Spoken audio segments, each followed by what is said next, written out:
Good evening, everyone. Today, Samantha asked me to share my learning journey in anthroposophy. So, my first encounter, yeah, with anthroposophy started with Waldorf Education. I was pregnant 16 years ago, yeah, and then one of my friends she introduced me to Waldorf Education.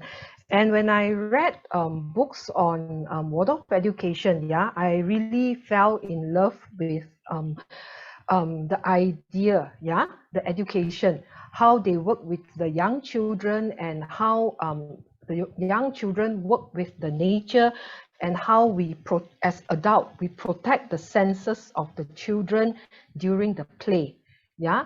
And as a new mother, yeah, that time I was just living with my husband. Yeah, I mean, we are just a small family. We do not have parents with us.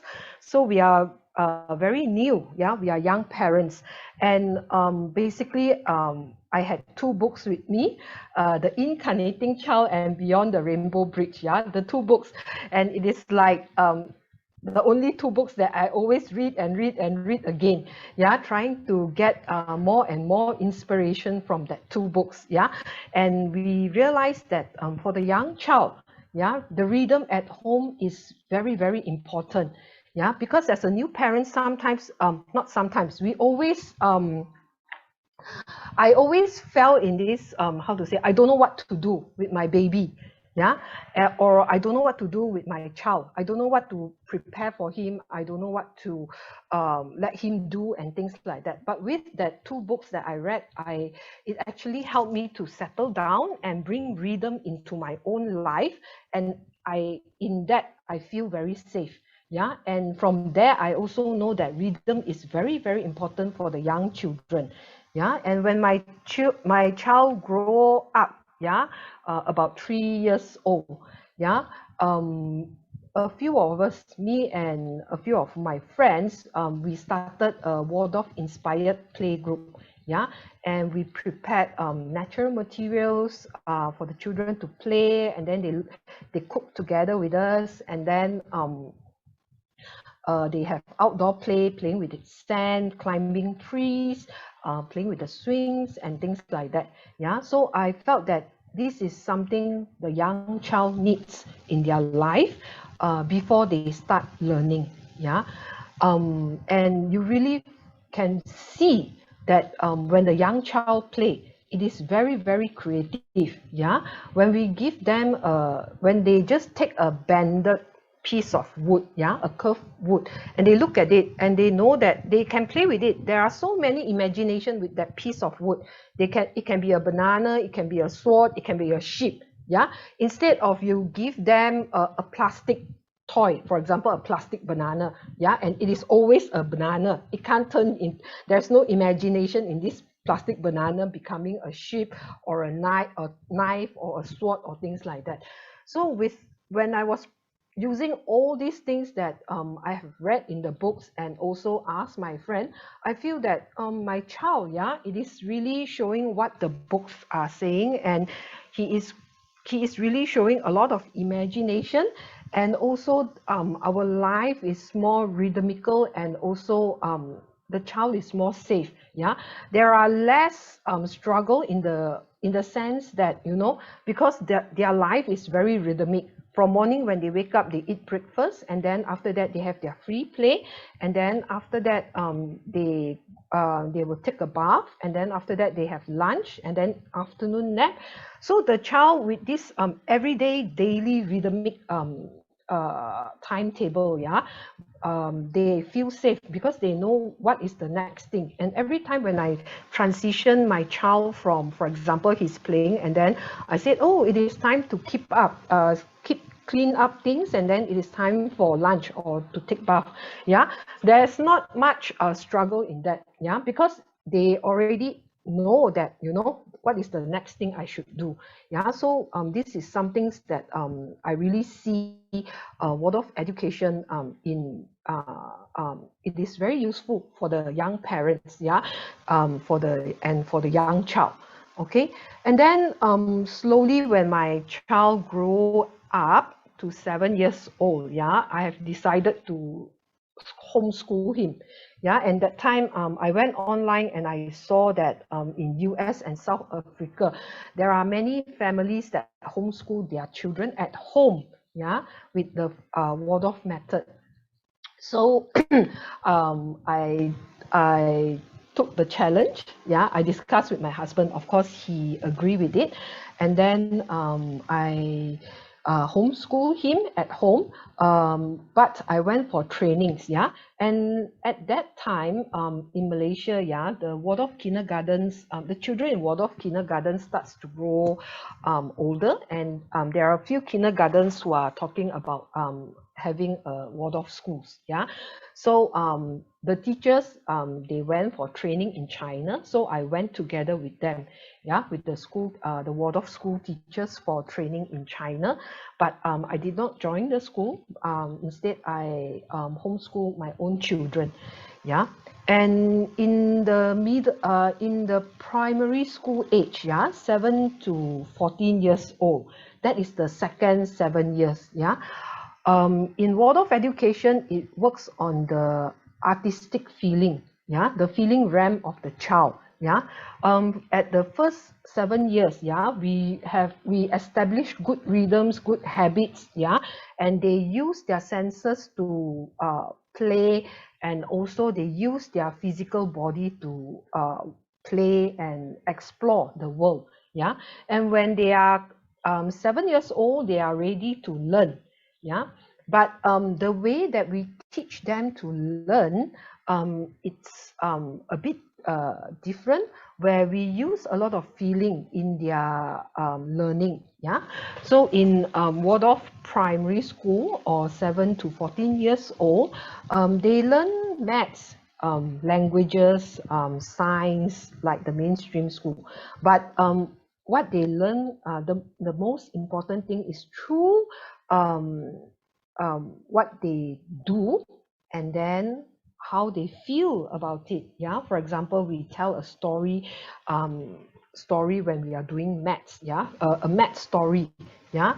And then the children, they like to listen to story, and they are connected to the story, yeah.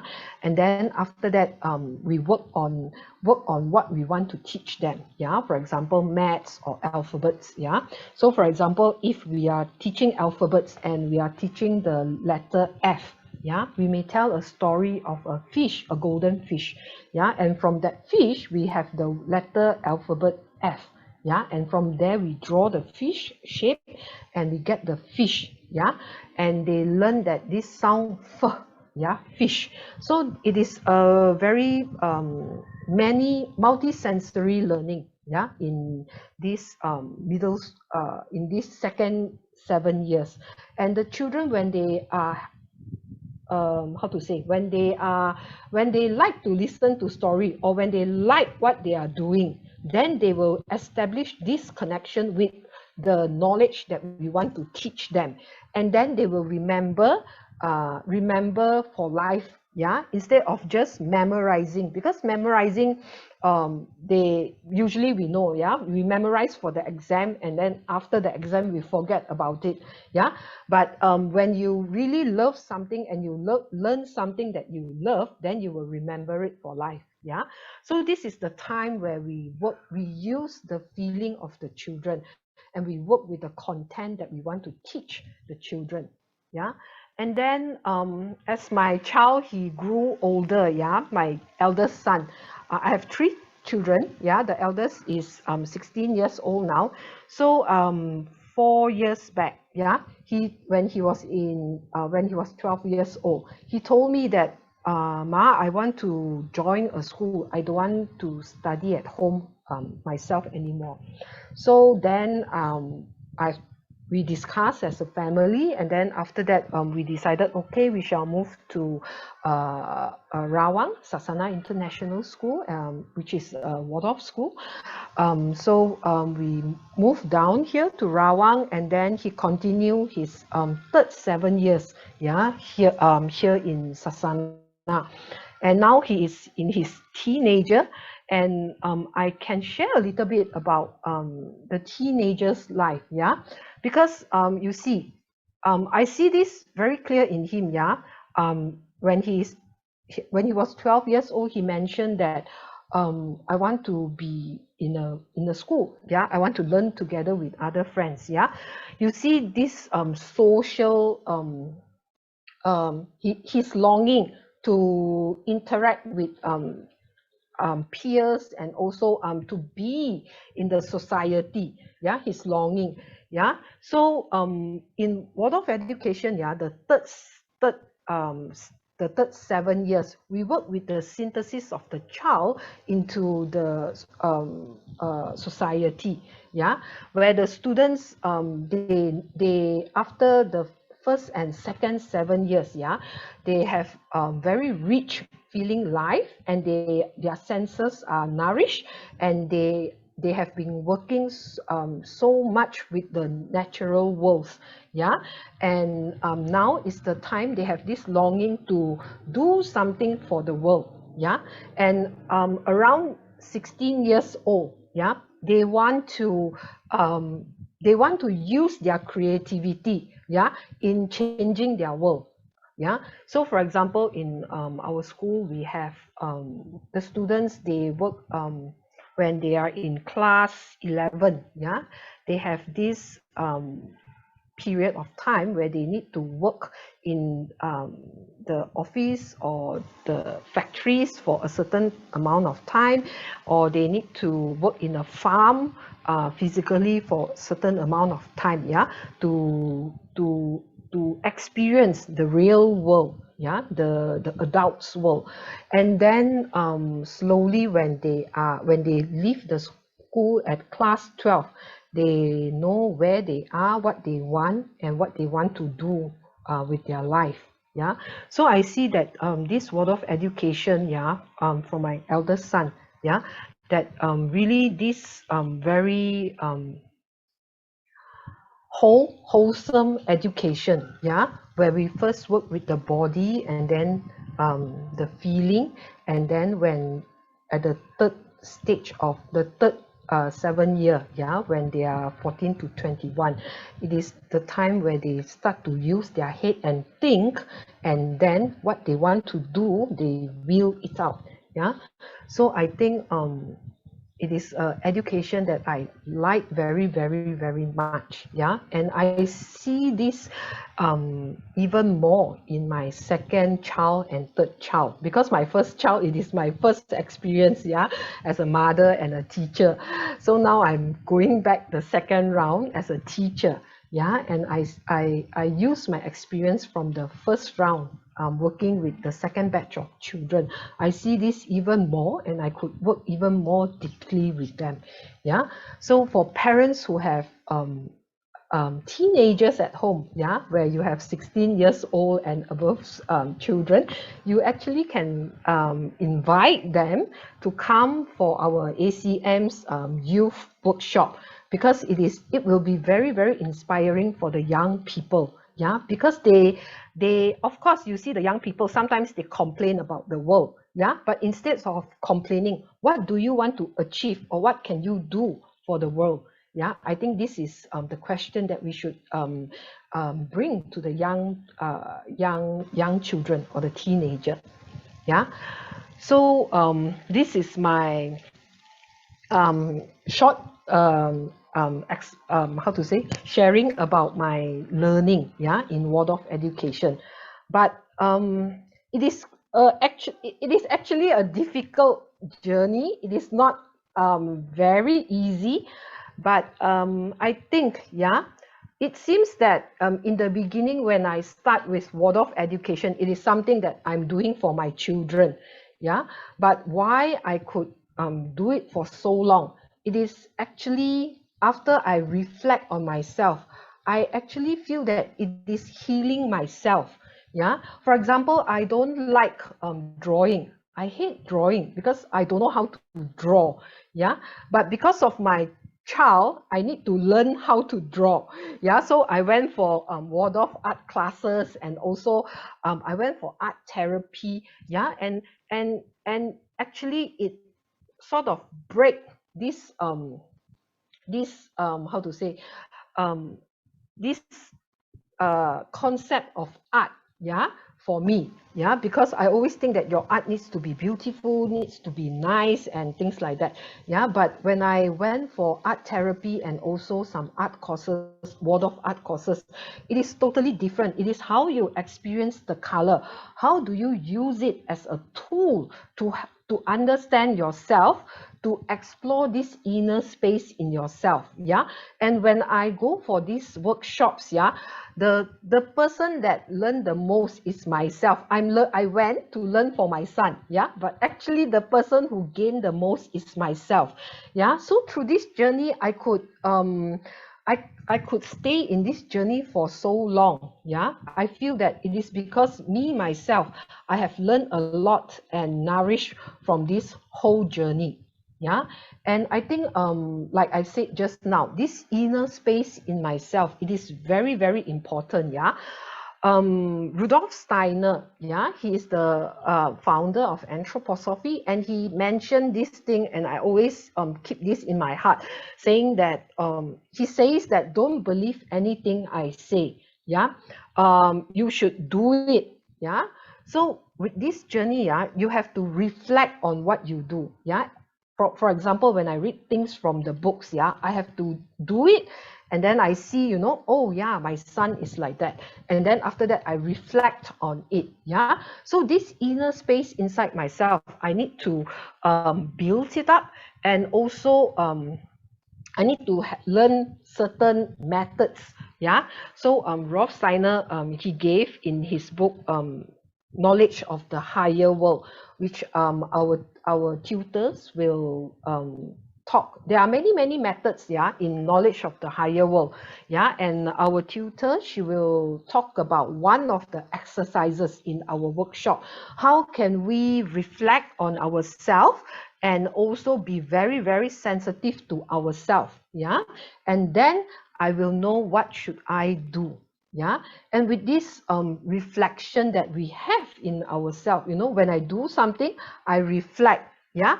But there is also another very important component in it, which is the observation, yeah. And this observation is also very important in the young children, yeah, how they observe the world, yeah, through their senses, yeah. And in our community or in our family life, in my school life, how I communicate with my colleagues, yeah, my friends, my family, yeah. We always in our life, we will meet conflicts, yeah. But how do I solve conflicts, yeah? So all this, yeah, through this inner work, yeah, we need to be very open. We need to learn how to observe, yeah, and then we observe, and then our heart needs to be very, very peaceful, so that we can really know what we want to do, or what is the next step I want to do. That is like using my heart as a thinking organ, yeah, this heart thinking. And then usually, and I experience this a lot in my classroom. For example, when I teach, yeah, my students, they will ask me question that I never think about. For example, we teach in the primary school, we teach different culture or different world's creation story. Yeah, the China creation story, the Hebrew creation story, the Norse mythology. And then one day, one of the students asked me, teacher, why the different people, they have different creation story, why the world is created different way, yeah.